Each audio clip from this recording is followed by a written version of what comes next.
అందుకే తెలుగుదేశం పార్టీ జై హో బీసీ పేరిట ఒక ప్రోగ్రాం పెట్టుకుందామని నిర్ణయించుకున్నాం. అది ప్రధానంగా జనవరి 4వ తారీఖు నాడు లాంచ్ చేస్తాం.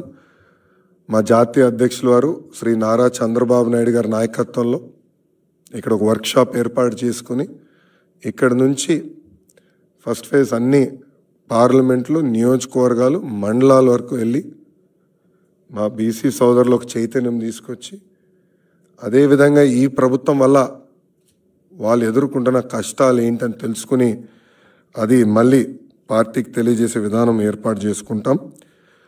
ఈ ప్రోగ్రాం అయిన తర్వాత స్టేట్ లెవెల్ అంటే బాబు గారు లాంచ్ చేసిన తర్వాత ఫీల్డ్కి వెళ్తారు. ఫీల్డ్ ప్రోగ్రాం పూర్తయిన తర్వాత స్టేట్ లెవెల్ ఒక సభ పెట్టుకొని బీసీ సోదరులకి ఒక ప్రత్యేకంగా మేనిఫెస్టో కూడా విడుదల చేయాలని తెలుగుదేశం పార్టీ నిర్ణయించింది. సో ఇది ఈ జై హో బీసీ ఎందుకు ఏర్పడింది, దీని వెనకాల ఆలోచన అంతా కూడా పాదయాత్రలో బీసీ సోదరులు ఎదుర్కొన్న ఇబ్బందులు నేరుగా నేను తెలుసుకున్నాను. నేను కలిసిన వాళ్ళే కాదు, నేను తిరగని మండలాల్లో కూడా బీసీ సోదరుల్లో కలవాలి పార్టీ, వాళ్ళ దగ్గర నుంచి వాళ్ళ సమస్యలు తెలుసుకోవాలి, అది మళ్ళీ బీసీ మేనిఫెస్టో రూపంలో అనౌన్స్ చేయాలనేది పార్టీ నిర్ణయం తీసుకుంది.